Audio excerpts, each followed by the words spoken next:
I have thought deeply about the consequences of this documentary, and I thought deeply about the repercussion of not speaking. I weighed both meticulously, and the outcome of my evaluation will be based critically on the answer to the question I'm going to ask you at the end of this documentary.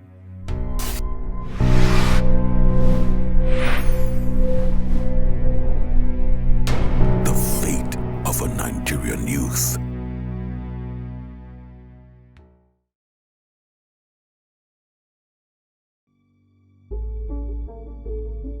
I have met almost all presidential candidates, but my focus will be on two key presidential candidates and their wives. My personal relationship with them has helped me critically analyze the set of people who are about to lead us, and also the fate of the Nigerian youth. But before I share with you my personal experience with them, let us critically look at how elections are won. Because both the circumstances that surrounds winning an election plus the capabilities of the presidential candidate will both determine the fate of a Nigerian youth. As the founder of the largest youth entrepreneurship organization in Africa, I am as concerned as you are. To win an election in Nigeria, one must ride on a party structure with wide representation in the country. Nigeria has actually over 176,000 polling units, and the party you want to ride on must have party agents in each and every polling unit. The country also has over 8,000 wards, and your party structure must be grounded in all wards across the nation. In short, you must have offices in all your wards. Now listen, not 800 wards, 8,000, over 8,000 wards. You see, with the current political architecture in Nigeria, whether we like it or not, only two parties can boast of this structure.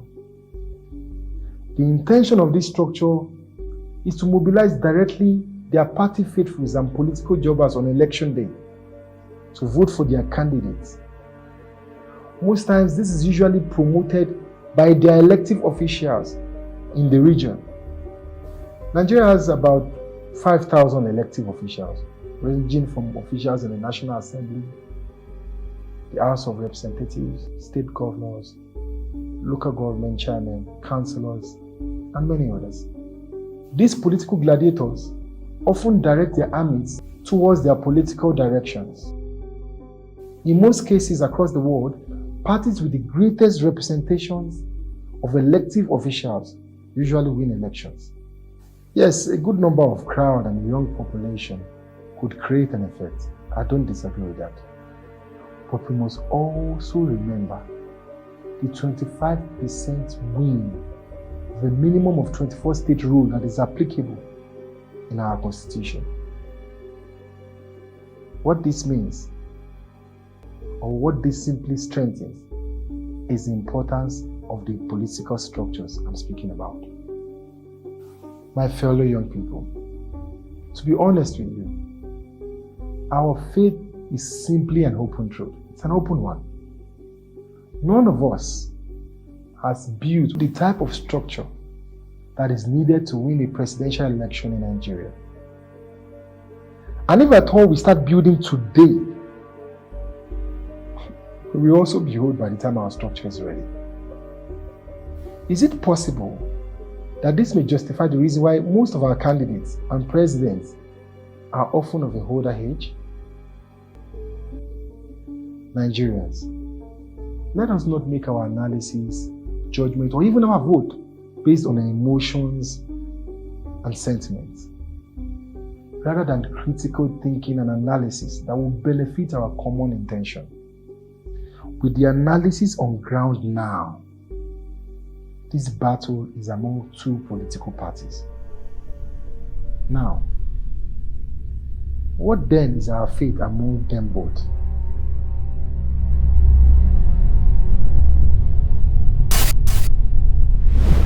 Let me start with Ifeanyi Okowa. My personal experience with him was beautiful. He's an amazing gentleman who is quite innovative, to be honest, in his thinking, in his manner of approach. Actually, his character is appealing. Kasim Shettima, on the other hand, is a very simple and intelligent man. See, the first time I met him validated the intelligence I perceived of the northern governors.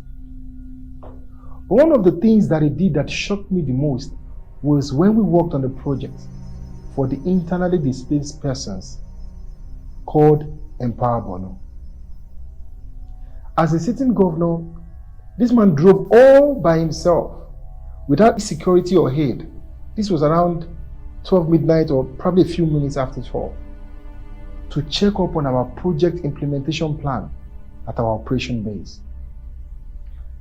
I asked him why he came by this time, and he said that it is his usual routine in checking on the condition of the state. I was touched and impressed, especially with his bravery, as this was during the time of the Boko Haram insurgency. I had to even confirm this in the morning with other people that worked with him, and they said it was true that this is his usual culture.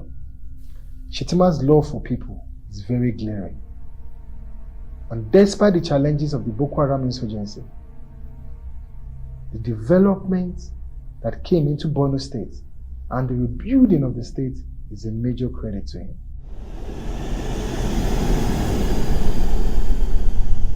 Alhaji Atiku Abubakar is a businessman and a politician.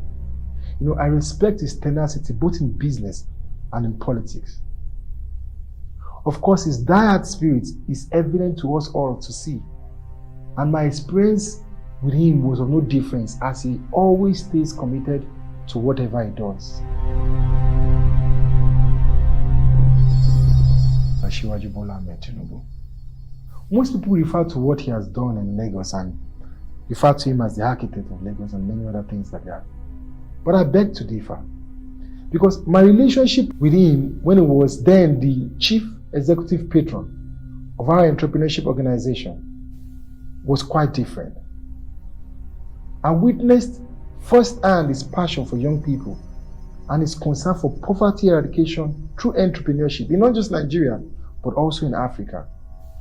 I'm going to show you a video evidence. Check the date on the video. It's on my Facebook page, so you can actually go there after this documentary to verify what I'm saying to you. I know for a fact that if I say what I'm about to say without this backup evidence, you might think that this is one of another political endorsement, and it may channel your mindset away from the truth of what I really experienced with this man, alongside many other young Africans, when none of us knew that they would ever contest for presidency. Watch this. He has been a role model to young entrepreneurs in Africa who look up to him for his exemplary leadership and business strategy. Besides politics and his successful business ventures, he is an authentic symbol of selflessness and philanthropy. Bola Tinubu has made tremendous, measurable, and impactful changes to the lives of young entrepreneurs in Nigeria and across the continent. Here is what some entrepreneurs across Africa had to say about him.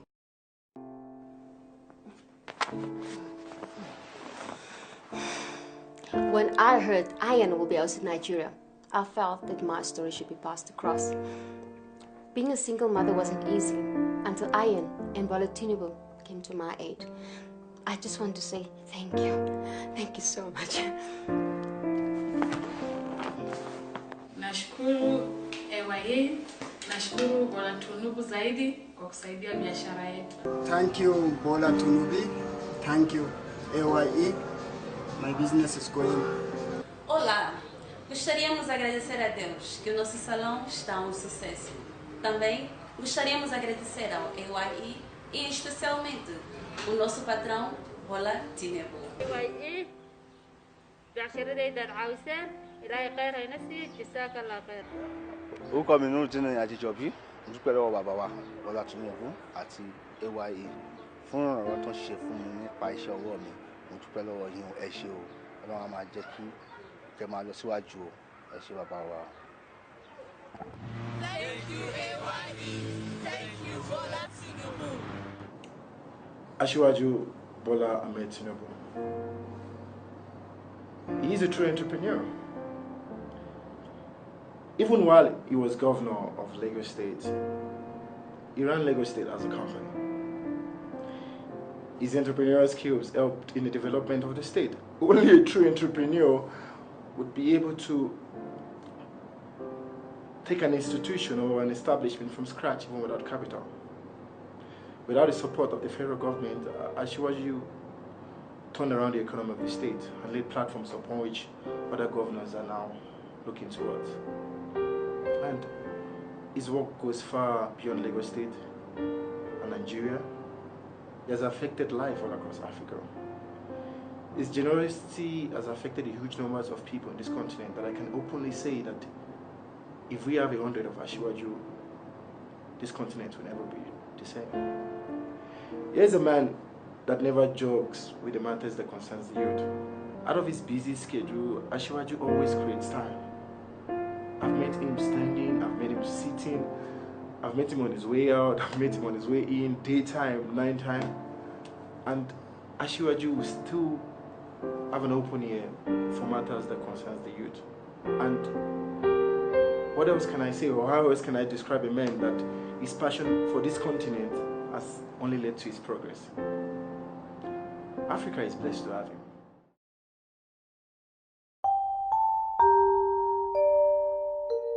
I know many has criticized Asiwaju Bola Ahmed Tinubu, especially many young Nigerians. Many years ago, I was with him for an important meeting, and his eyes were closed for quite a while. I was upset.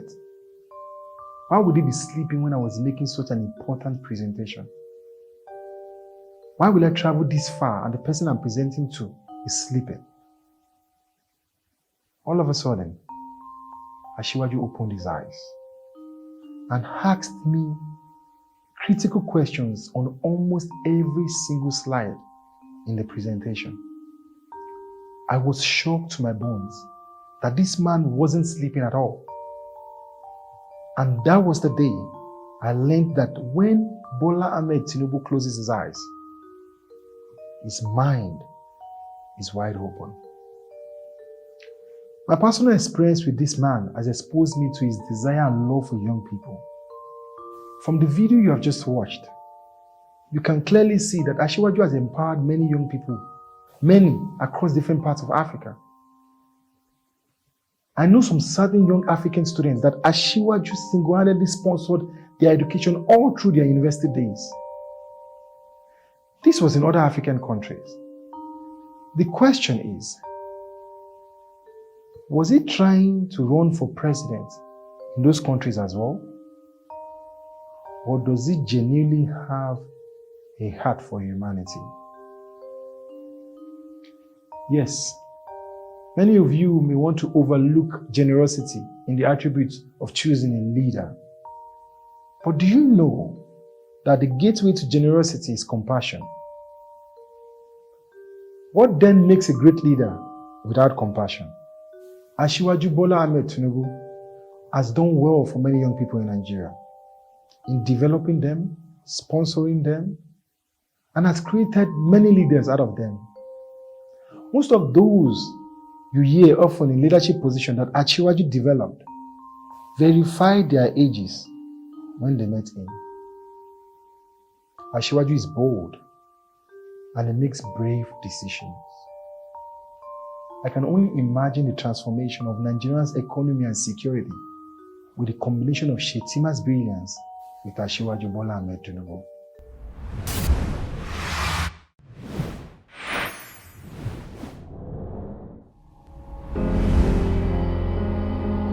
Our fate, fellow young Nigerians, may be to choose a leader that has the best interest of the youth.